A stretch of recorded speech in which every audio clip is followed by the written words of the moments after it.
This is my 2015 B8.5 Audi A4 that 4 years ago I bought bone stock with 50,000 miles on it. Over the past 4 years, I've spent a lot of time modifying this and turning it into the daily driver beast that it is today.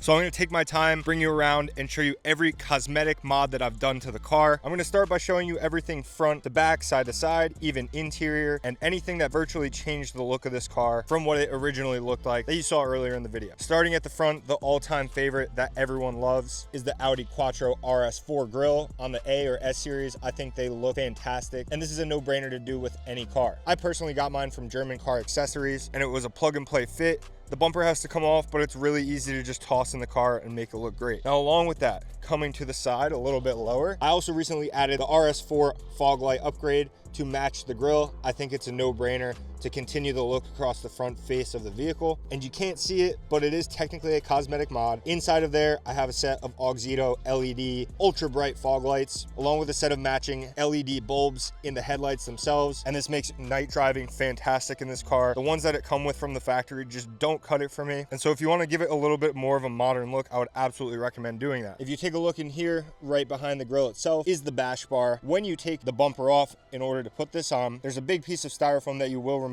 hidden behind your original OEM grille. And then there's this ugly silver bash bar back here. I personally recommend painting it with Plastidip, or I recently heard from a lot of people that bed liner works as well. You want that black to match everything else, and I wouldn't recommend taking it out, but painting it is the way to go, and it completes the front look of the car very well. Coming around to the side, we're gonna go to the rims and the calipers. I do have a summer set of New Speed RSE 10 rims that go on this car. Now that it's getting warmer, I need a new set of tires, and they will be going on, but for now, I do run the stock setup, which I did paint myself using black enamel Rust-Oleum paint, and they've held up pretty good over the years. They're very dirty at the moment, and they have a couple chips, but I painted them about 3 years ago, and I think for the amount of miles, which is about 90 to 100,000 at this point that I've put on this car, they have never failed. And I also painted the calipers themselves red. I used the VHT caliper paint that you can get at AutoZone, just basically any caliper paint that's ultra high heat, so that over time it doesn't end up peeling off or chipping or anything just because of the heat itself. You can't see them, but I did do an install video on it. Behind the rims and tires, I have a set of SoloWorks S1 coilovers. Maybe I can sneak the phone in there to give you a little peek at them. I'm not sure if you can see those, but if you can, they are back there. And this dropped the car tremendously, and for a daily driver, I wanted to go with a higher end budget set of coilovers, and it completely transformed the way the car handled and felt on a day-to-day basis, along with the looks, because with the SoloWorks, I believe you can drop them from a ½ inch to maybe 3 inches or so, and 3 inches is just way too low on this car. I do scrape over a couple things here and there, but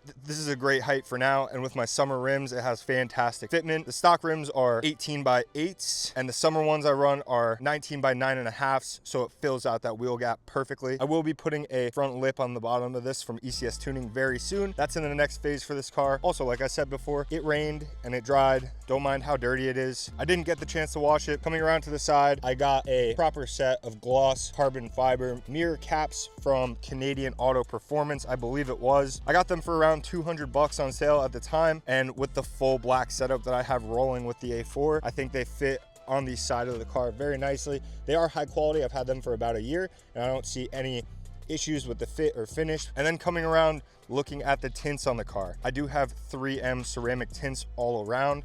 I have a 5% brow on the front, 35% on the front side, then 5% here, 5% here, and 5% on the back windshield as well. You can tell by looking through the fronts, they are a little bit lighter than the backs. It just basically goes from transparent to fully black because these are limo tints. I definitely recommend it, especially if you have a black car. It came out to maybe around $400, $350, $400 to get professionally installed all the way around, but it was well worth it because a black car in the sun in the New Jersey summers is just god awful, and it will also save many of the parts of your interior if you plan on keeping it for a long time. Now, it's hard to tell because it is such a small piece, but if you look at the trim around here, I posted a video a few months back of how to vinyl wrap the trim on your car. I'm no professional. It was my first time doing it, and it wasn't too bad, and I got the whole entire roll for 50 bucks off of Amazon. You can tell right here I had my roof racks mounted up, and of course in the winter the rubber for my roof rack hooks basically fuse to the vinyl in the cold, and vinyl becomes very brittle in the winter, and it cracked that little piece off, so I do have to redo it. But from the outside, you can't see it. For now, it'll do just fine. Coming around to the interior of the car, I haven't done a crazy amount. I have a new steering wheel, a carbon fiber and leather steering wheel coming soon, which I'm super fired up about. I have the Audi A4 all-weather floor mats from the dealership. And then if you look around the dash, I have my radar, I have my dash cam, and I also have my ECS Tuning billet aluminum shift knob. I highly recommend these. They are fantastic. The fit and finish is perfect, and you wouldn't know the difference from OEM if this came on the car originally. In the name of the interior, that's just about everything I've done. I don't plan on doing much more besides the steering wheel and maybe a shift boot in the future, or maybe a little bit of vinyl wrapping. But this car is old, it has a ton of miles, and it's my daily driver, and I love the way it is right now. No reason to change that. Coming around back, actually is a great place to look at that fitment with the SolarWorks S1s. On the stock rims, I left a little bit of room just so with my bigger rims and tires, it's perfect fitment. With the stocks, it's just enough to get around in the winter and not absolutely destroy this car. Finally, we're coming around to the back. One of my favorites profiles of this car. If you take a look, it's just nasty looking. And I am running the ECS Tuning. I want to call it a high kick lip spoiler. I love the way that they integrated the body lines into the shape, and then it just fits so flush with everything on the back end. I absolutely recommend it. It's very aggressive looking. It looks great on the A4s, the S4s, and you can't go wrong with that. In the Beamer over there, where Chris is hanging out sitting, I have the ECS Tuning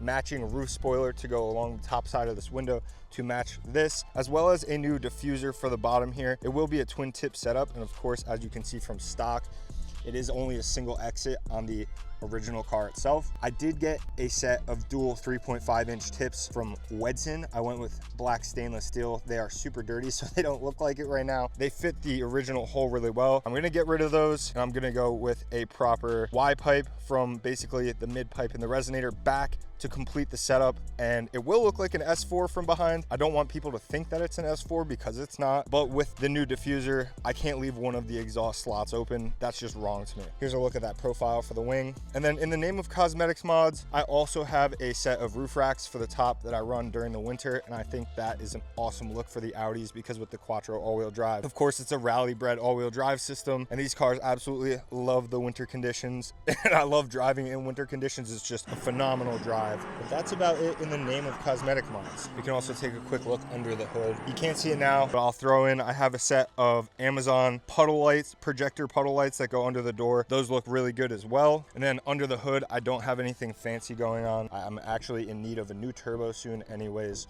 That hood latch needs a little love. I just have a little cold air intake setup from Integrated Engineering, some APR coils, just about everything else is stock that you can see from here. But that's not really what matters when it comes down to looks at the end of the day. I also did see that ECS Tuning makes a carbon hood dressing for the top of here, so I might end up throwing that on. But for now, I want to say my Audi is just about complete. Make sure to stay tuned. I will be showing you when I throw the rims back on, how that fitment looks, as well as what it looks like with that new rear spoiler and diffuser on the backside. If you have any questions, leave it in the comment section down below. I will have links to just about every single part that I covered in this video. And if I didn't cover the pricing for anything, I will have the pricing with the links as well. But make sure to hit that subscribe button to stay tuned as we build, maintain, and drive my 2015 B8.5 Audi A4, as well as my 2018 BMW M2. And this thing is going to be built into a monster of a street car. And this is gonna stay my do-it-all, all-wheel drive, daily driver. And to me, this is the perfect car, perfect spec. They last a long time if you treat them right. It's all-wheel drive, it's turbocharged, it's manual. They're a little bit harder to find in the 6 speeds. I lucked out back in the day when I bought it, but if you're thinking about getting one, I say go for it. And as always, I'll see you guys next time. Peace.